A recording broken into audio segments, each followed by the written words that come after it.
কুড়িখানা suitcase নিয়ে অভিষেক বন্দ্যোপাধ্যায় বিদেশ চলে গেলেন। আপনার কি ধারণা উনি কি আর ফিরবেন না? সিএন বুমনা রহস্য তো আছেই, সে যেন বিদেশ যাওয়ার জন্য এত পিড়াপিড়ি চলছিল। আমরা জানি একজন আম্মা ছিলেন দিল্লিতে 28খানা সুটকেস নিয়ে এসেছিলেন। এখন এই সুটকেসের রহস্য কি আছে এটা তো আমরা বলতে পারবো না, ভবিষ্যতে হয়তো জানা যেতেও পারে। হ্যাঁ, কিন্তু উনি যে পিড়াপিড়ি করছিলেন চোখের চিকিৎসা, পরবর্তীকালে উনি সুপ্রিম কোর্ট পর্যন্ত যান। ফাইনালি ওনার চোখটা দেখে সুপ্রিম কোর্টের মনে হয়েছে যে হ্যাঁ, হি deserve the treatment, better treatment. তা বলে কুড়িখানা সুটকেস? হুম, ওটাই প্রশ্ন। পারমিশন নেয় যে মানুষের যাচ্ছে সুটকেস, এখন সুপ্রিম কোর্ট অনুমতি দিয়েছে, কিন্তু 20টা সুটকেসের অনুমতি দিয়েছে কিনা সেটা আমার জানা নেই। বলো। অভিষেক বন্দ্যোপাধ্যায়ের সমস্ত মামলার রক্ষা কবচে আবেদনের শুনানি, মোট 16টা মামলা বিচারাধীন রয়েছে আজকে।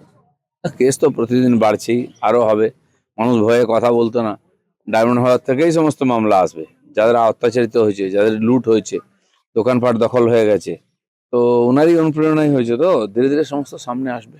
সুমিত রায়ের 4টে মামলার রক্ষা কবচ চেয়েও আজকে আবেদন, সবাই রক্ষা কবচ চাইছে। রক্ষা কবচ না, যারা কোর্টকে মানতো না, অস্বীকার করতো, আজকে কোথায় কোথায় কোর্টে যাচ্ছে কেন? আমরা রক্ষা কবচ, কোর্ট কতদিন রক্ষা কবচ দেবে? যে অপরাধ করেছে তদন্ত হচ্ছে, তথ্য সামনে এলেই কিছু রক্ষা কবচ থাকবে না। এ সাময়িক হয়তো একটু ওই জেরা থেকে তাকে অ্যাভয়েড করার জন্য এই ধরনের রাস্তা খুঁজে যাচ্ছে। মসজিদে মাইক খোলা নিয়ে প্রতিবাদে আজকে পথে নামছেন সিদ্দিকুল্লাহ চৌধুরী। সিদ্দিকুল্লাহ চৌধুরীর বিরুদ্ধে একাধিকবার নিজেরই যারা সমর্থক কর্মী তাদেরকে কন্ট্রোলে না রাখতে পারার অভিযোগ উঠেছে বারবার। এইসব কিছু লোক আছে উটকো হঠাৎ ভেসে ওঠে, তারা হেরে ভূত হয়ে গেছে। মানুষকে খেপিয়ে একদিন যে রাজনীতি করে এসছে, মুসলমান সমাজকে ঠিকানিয়ে নিয়েছিল এরা। মুসলমানরা গত 15 বছরে কি পেয়েছে একবার হিসাব করে হোক। কেন্দ্রের পাঠানো কিছু টাকা তাদেরকে ঘুষ দেওয়া হয়েছে, একটা স্টাইপেন্ড 2জনকে 3জনকে দেওয়া হয়েছে। তারা বাধ্য আজকে অন্যের ঝান্ডার তলায় হাঁটতে। এখন তারা সবচেয়ে বেশি কনফিউজ, কোন ঝান্ডাটার তলায় হাঁটবেন, কোন ঝান্ডা হাতে নেবেন। সেজন্য মুসলমানরাও চিন্তা ভাবনা করুন কাকে নেতা বলে মানবেন, যারা সত্যি তাদের সমাজের উন্নয়নে চায়, নাকি তাদের দিয়ে রুটি সেকে নিচ্ছে এরকম লোককে। ঝাড়খণ্ড আন্দোলন বা সিজেপি আন্দোলন কি ঝাড়খণ্ড উত্তপ্ত, কিন্তু ঝাড়খণ্ড নিয়ে কারোর মুখে কোনো ইন্ডি জোটের মুখে তো কোনো কথাই নেই। দেখুন, ওখানে কোশ্চেন লিগকে নিয়ে ছাত্ররা আন্দোলন করছেন, আর তাদের সে অধিকার আছে। কিন্তু যারা দিল্লিতে নাটক করেছিল, রাজনৈতিক ড্রামা হলো ওখানে মন্ত্রীকে পদত্যাগ করার জন্য, তাদের কিন্তু মাঠে দেখা যাচ্ছে না। আমার তো মনে হয় এটা ছাত্রদের আন্দোলন করার অধিকার আছে, তারা করেই থাকেন, কিন্তু এই তারা দালাল ছিল ছাত্রদের নাম করে, লোককে বোকা বানিয়েছে, তারা এক্সপোজ হয়ে গেছে এই সুযোগে। রাহুল গান্ধী তার বিবৃতি দিলেন, ছাত্রদের পক্ষে বিবৃতি দিলেন, কিন্তু দিল্লিতে তিনি পৌঁছে গেছিলেন, ঝাড়খণ্ডে আসার সময় হলো না। না, সেই জন্য আসবেন হয়তো, জবাব তো দিতেই হবে, দিল্লি হোক আর ঝাড়খণ্ডই হোক। এই যে ছাত্রদের খেপিয়ে যারা রুটি সেঁকেছে রাজনীতির, তাদেরকে জবাব দিতেই হবে সমাজের সামনে। না, এটাই জিজ্ঞাসা যে দিল্লিতে গরম পয়েন্টে নরম, এর কারণটা স্ট্যান্ড পয়েন্টের কারণ তাদের সরকার আসলে কোনো না কোনোভাবে নরেন্দ্র মোদীজিকে টার্গেট করতে হবে।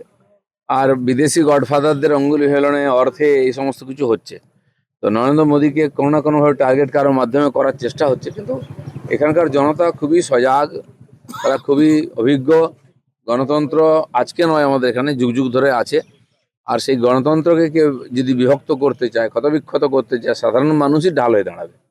বলছি, যন্তর মন্তরের যে মূলত ছাত্র আন্দোলনের বার্তা দিয়েছিল এবং রাস্তায় নেমেছিল ওই নেহা, আজকে কলকাতায় আসছে। নেহা বোরা আজকে কলকাতায় আসছে সে ছাত্র আন্দোলনের বার্তা দিতেই। অভিযোগ উঠছে যে উনি কোনো মঞ্চ পাননি, কারণ ওরা মঞ্চ চেয়েছিলেন, বিভিন্ন কারণ দেখিয়ে সেই মঞ্চের পারমিশনটা শেষ পর্যন্ত এই শুনুন, যে নেতার নেত্রী হয়, যার পিছনে লোক থাকে, তার মঞ্চ লাগে না, রাস্তাই তার মঞ্চ। এরা তৈরি করা নেতা, তৈরি করা মঞ্চ, তৈরি করা মিডিয়া দিয়ে নেতা হয়। আমরা দেখেছি কমিউনিস্টদের যে অনুযায়ী আন্দোলন হতো ওখানে, আর ওখান থেকে নিয়ে এসে এখানে ভোটে লড়ানো হতো। এটা করা হয়, তারা কোথায় গেল আজকে? এই যে হঠাৎ ক্রিয়েটেড নেতা রাতারাতি হয়ে যায় না, মানুষ তাদেরকে স্বীকার করে না। এটা গোটা কলকাতা জুড়ে গতকাল উত্তর কলকাতা স্পেশালি ভয়াবহ অবস্থা হয়েছে, তাদের ভেসে গিয়েছে রীতিমতো প্লাবিত। প্রশ্ন হচ্ছে এটাই যে বোর্ড ভেঙে চলে যাওয়া, তড়িঘড়ি করে চলে যাওয়া, তার ফল কি ভুগতে হচ্ছে এখন মানুষকে? দেখুন, প্রত্যেক বছর আগস্ট সেপ্টেম্বরে বৃষ্টি হয় আর এই দুর্দশা হয়, এটা কোনো শর্টকাট সমাধান নেই। যত শহর, খালি কলকাতায় কেন বলছেন, বাকি শহরগুলো দেখুন দুর্দশা কি চলছে চারিদিকে। আর ড্রেন বন্ধ করে, পুকুর বন্ধ করে, মানুষের অবস্থা দুর্বিষহ। টাকা পয়সা দিয়ে জোর করে পারমিশন করে নিয়ে বাড়ি করে নিয়েছে, যে পুকুরগুলোতে জল জমা হতো সে পুকুরগুলো নাই। বাইরে বেরোবার ড্রেন নাই, এবং পুরো শহরকে গ্রামাঞ্চলে বড় বড় বাড়ি করে পঞ্চায়েতের আইনের সুযোগ নিয়ে, কোনো আইন ছিল না, আমরা নতুন আইন বানাচ্ছি পঞ্চায়েতে যাতে এই ধরনের বদমাইশি না হয়। তো গ্রামের পঞ্চায়েতে বড় বড় বাড়ি করে, মানে এই যে রুরাল আর আরবানের মাঝখানে একটা শব্দ চালু হয়েছে, রারবান। সেই রারবান এলাকাটা যথেচ্ছ বাড়িঘর, বড় বড় ফ্ল্যাট করে রাস্তা আটকে থাকে, কোনো ড্রেন নেই, কোনো রাস্তা নেই। আমাদের পঞ্চায়েত বিভাগে পঞ্চায়েত এলাকায় বাড়ি করলে তার জন্য কোনো আইন ছিল না, এক পাতার একটা খালি নির্দেশিকা ছিল। একাধিক রাজ্যেতে এই ধরনের আইন তৈরি হয়েছে, কারণ গ্রামের দিকেও আজকাল বড় আবাসন তৈরি হচ্ছে, ফ্ল্যাটস তৈরি হচ্ছে, সেটা কন্ট্রোল করতে হবে। সেজন্য আমরা বিভিন্ন রাজ্যের আইনকে স্টাডি করে আর একটা আইন তৈরি করেছি, সেটা খুব সিস্টেমে দেওয়া হয়েছে, এই ফাইন্যান্স পর্যন্ত গেছে। খুব তাড়াতাড়ি আমরা রুল নিয়ে আসছি যাতে ঠিক শহরের মতোই সমস্ত আইন কানুন করে ওখানে বাড়ির পারমিশন পাওয়া যায়। কিন্তু দিলীপদা, একদিকে রাস্তাঘাটের অবস্থা খুব খারাপ, ভাঙাচোরা, তার মধ্যে যে কোনো বৃষ্টিতেই জল জমছে। এই যে 3-4টে বড় বৃষ্টি হলো, কোনোটাতেই জল সরছে না। এতে তো সাধারণ মানুষের, সরকার, নতুন যে সরকার, তার উপর যে প্রত্যাশা, ধাক্কা খাচ্ছে না? বিভিন্ন ঘটনা আমরা জানি। আমফানে 7 দিন জল ছিল, রাস্তা বন্ধ ছিল, সরকার বলেছে 7 দিন আগে কিছু হবে না। কলকাতায় বৃষ্টি হলে আর গঙ্গায় যদি বান আসে বা জোয়ার আসে, তখন জল নিকাশি ব্যবস্থা ঠিক হয় না, গঙ্গাই আমাদের মাধ্যম। এটা প্রায় হয়ে থাকে, 2-3 ঘন্টা ডুবে যায়। গত বছর আমরা দেখেছিলাম দক্ষিণ কলকাতায় বহনীপুর থেকে আরম্ভ করে বালিগঞ্জে কি ভয়ঙ্কর পরিস্থিতি হয়েছিল। কলকাতার অভিজ্ঞতা নতুন নয়, ঠনঠনিয়া কালীবাড়ি এলাকায় বিস্তীর্ণ এলাকা জল জমে একেবারে কল স্ট্রিট পর্যন্ত। তো এইগুলোর স্থায়ী সমাধান করতে হবে ধীরে ধীরে, পুরো প্ল্যান করে, মাস্টার প্ল্যান করে। পুরোনো ড্রেন, আন্ডারগ্রাউন্ড যে ড্রেন, সেগুলো জমে গেছে, বৃষ্টির আগে পরিষ্কার করা উচিত, এবং স্থায়ী সমাধানের জন্য রাস্তা বার করতে হবে, খালের সঙ্গে সম্পর্ক বার করতে হবে।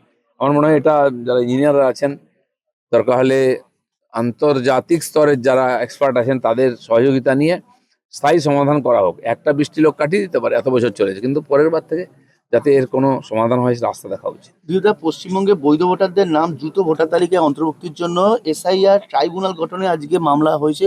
আজকে দ্রুত যাতে শুনানি হয়, এবং অধীর রঞ্জন চৌধুরী এই মামলাটা করেছে যাতে বৈধ দেখুন, ভোটার এক নাম। সময় যখন এসআইআর এখানে লম্বিত হয়ে গেছিল টিএমসি চক্রান্তে, 228 জন না কত জজকে বাইরে থেকে ম্যাজিস্ট্রেট নিয়ে এসে এখানে এমার্জেন্সিতে করা হয়েছিল। তারপরে কয়েক লাখ নাম বাদ থেকে গেছে, সেই সিস্টেম চালু হচ্ছে, ধীরে ধীরে সবাইকে এর মধ্যে ইনক্লুড করা হবে। লাস্ট কোশ্চেন, সেটা হচ্ছে এনসিপিআর 20 জন সাংসদের সাংসদ পদ খারিজের জন্য আজ অভিষেক বন্দ্যোপাধ্যায় লোকসভা স্পিকারের সঙ্গে দেখা করবেন। দেখুন, আইন ঠিক আছে, 2/3 যদি একদিকে হয়ে যান সেটাই পার্টি হয়ে যায়। এখন ওই এক্সারসাইজ করেই সময় কাটিয়ে নিজের সমর্থকদের একটুখানি উৎসাহ দিচ্ছে না।